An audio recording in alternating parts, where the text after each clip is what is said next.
Welcome to another Epic Ethics story, part of the Daniel's Fun Ethics Initiative Elementary School program. As you listen to the story, consider the 4 awesome questions, inspired by the Rotary 4-way test. Is it true? Is it fair? Will it build friendships and community? Will it be helpful to those involved? Stay with us after the story for some thought-provoking discussion questions.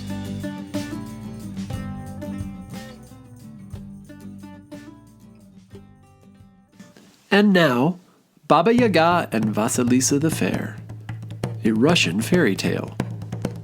A long time ago, there lived a merchant and his wife. They had one child, a girl called Vasilisa. One day, the mother placed a little doll in the child's hands.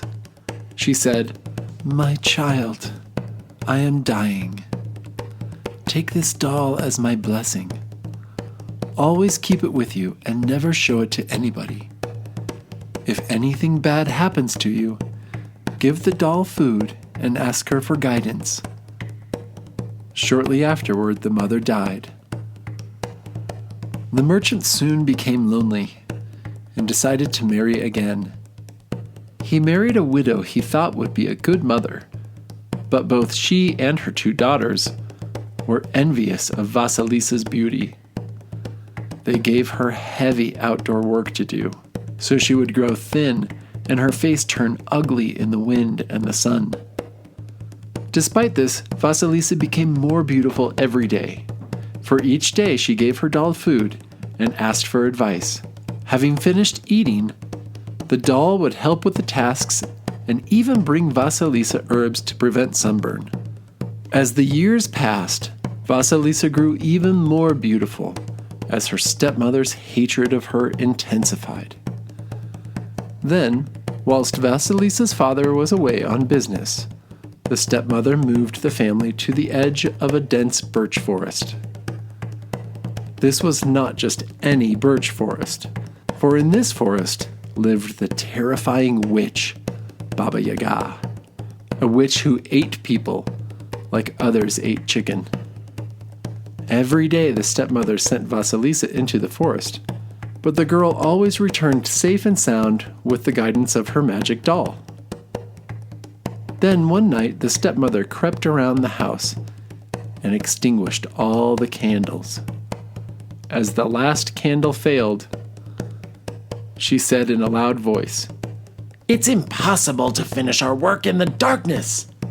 Somebody must go to Baba Yaga and ask for a light." "I'm not going," said the first stepdaughter, who was stitching lace.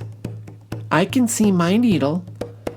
"And I'm not going," said the second stepdaughter, who was knitting stockings. "I can see my needle." So Vasilisa was thrown out into the dark, forbidding forest. Despite her fear, she fed her magic doll and asked it for advice. "Don't be afraid, Vasilisa," said the doll. "Go to Baba Yaga and ask her to give you a light." All that night, Vasilisa walked nervously through the forest, holding the doll who guided her path. Then, suddenly, she saw a horseman rushing by. His face and clothes were white, and he was riding a white horse. As he passed, the first light of dawn appeared across the sky. Then another horseman came by. His face and clothes were red, and he was riding a red horse. As he passed, the sun began to rise. Vasilisa had never seen such strange men, and she was very surprised. She walked all day, until at last she came to Baba Yaga's hut, which stood forbidding on its large chicken legs. A fence made of human bones surrounded the hut. It was crowned with human skulls. The gate had a sharp set of teeth that served as a lock. Vasilisa was terribly afraid. Suddenly, another horseman galloped by. His face and clothes were black, and he was riding a black horse. He rode through the gates and disappeared. As he passed, night descended. As the sky darkened, the eyes of the skulls began to glow. Their light illuminated the forest. Vasilisa trembled. She wanted to run, but her legs would not move. Almost immediately, she heard a hideous noise. The earth shook. The trees groaned, and there was Baba Yaga riding in her mortar.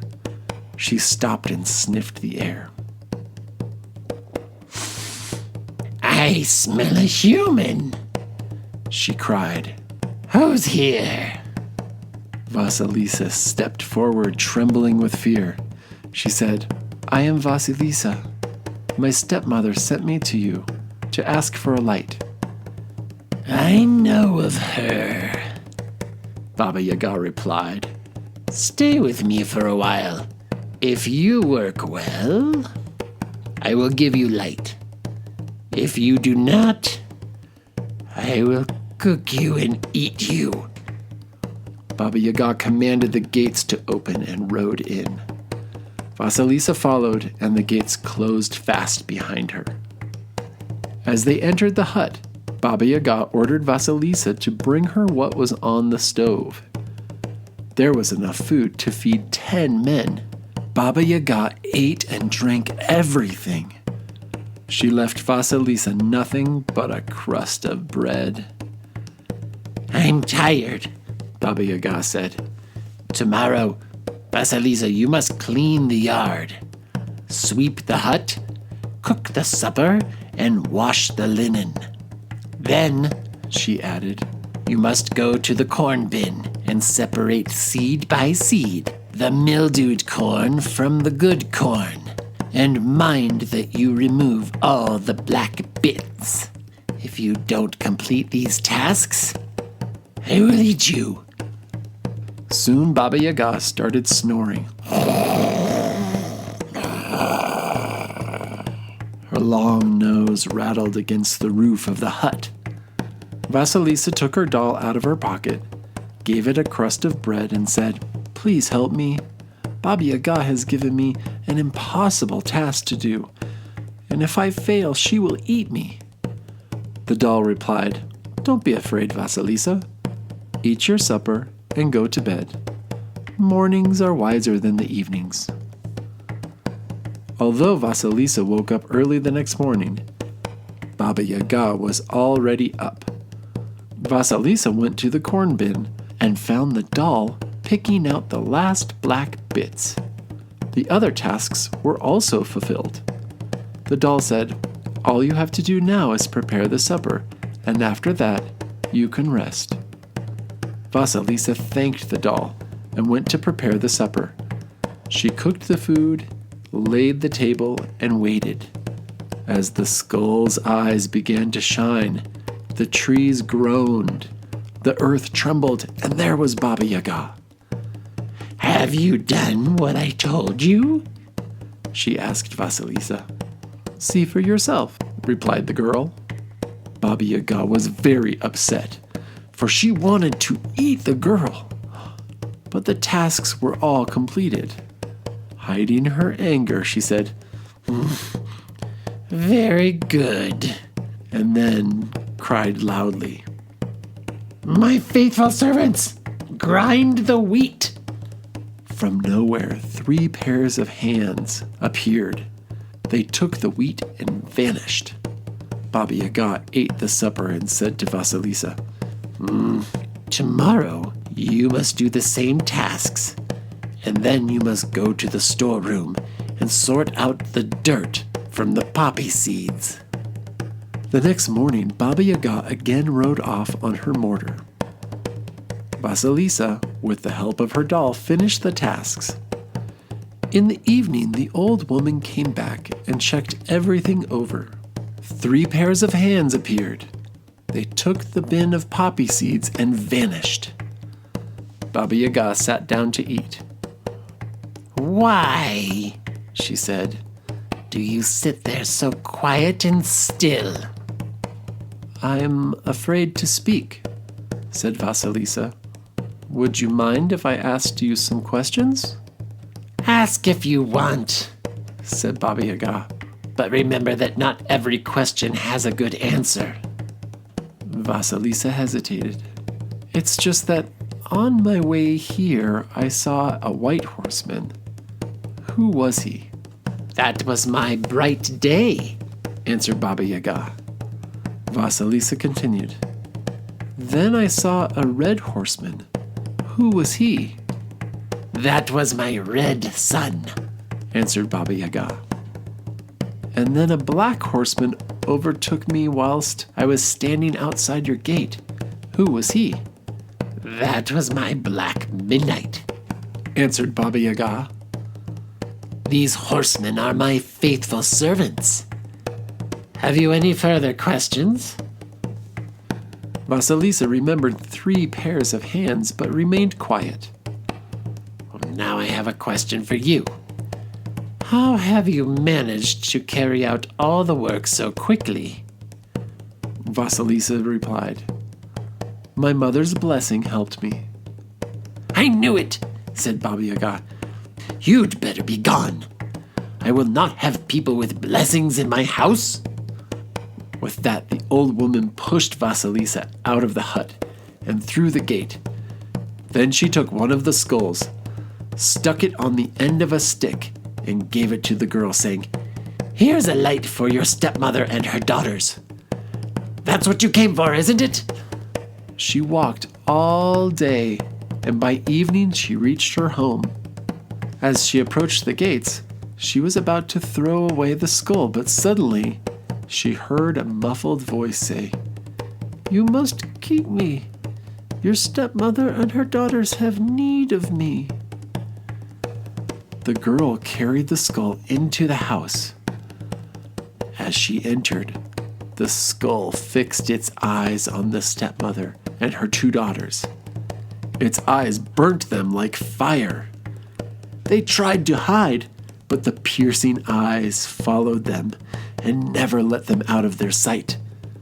By morning, nothing was left of the 3 women except heaps of ash on the floor. Vasilisa was unharmed. She buried the skull in the garden and went to find shelter in the nearest town.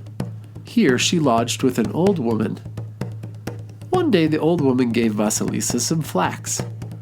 With it, Vasilisa spun the most beautiful thread, so fine it was like hair. Then she weaved the thread into the most exquisite cloth. It was brilliant white, soft, and so beautiful. Vasilisa gave it to the old woman and said, Grandmother, you have been so kind to me. Sell this cloth and keep the money. The old woman looked at it and said, My child, it's too fine to sell. I'm going to take it to the Tsar. So she brought it to the Tsar as a gift. The Tsar thanked the old woman and gave her many presents before sending her home. Impressed with the beautiful cloth, the Tsar tried to find someone who could make shirts from it. However, all the tailors declined the work, as the cloth was so fine for them to handle. In the end, the Tsar called the old woman and said, You must also know how to sew the cloth, as you made it. The old woman replied, No, your majesty. It was not my work. It was done by a girl I took in. So the Tsar asked the old woman to see if Vasilisa would make the garments. Vasilisa made the shirts, and the old woman took them to the Tsar. As she waited for the old woman to return, one of the Tsar's servants entered. He said loudly, His Majesty wishes to see the needlewoman who has made his wonderful shirts. So Vasilisa went to the palace. Vasilisa and the Tsar were captivated by each other, and eventually they married. When Vasilisa's father returned, they invited both him and the old woman to come and live at the palace. Also at the palace was the little doll, for Vasilisa carried it around in her pocket until the day she died. The end. Discussion questions. Why do you think the stepmother and her 2 daughters were unkind to Vasilisa? What was fair or unfair in the story? When have you ever felt like Vasilisa as she was treated unkindly by her stepmother and daughters?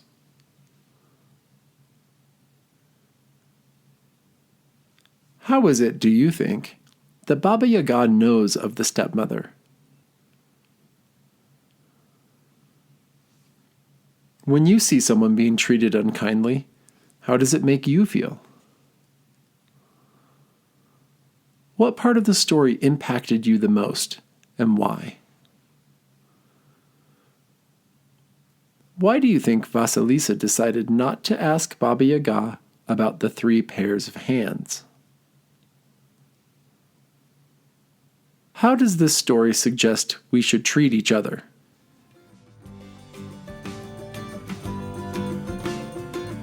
This has been an Epic Ethics recording, generously sponsored by the Daniels Fund Ethics Initiative. We'd also like to thank Colorado Rotary District 5450 for your service above self and support of peaceful schools. For more information about the Epic Ethics program, or to bring this program to your elementary school, contact us at www.epicethics.org.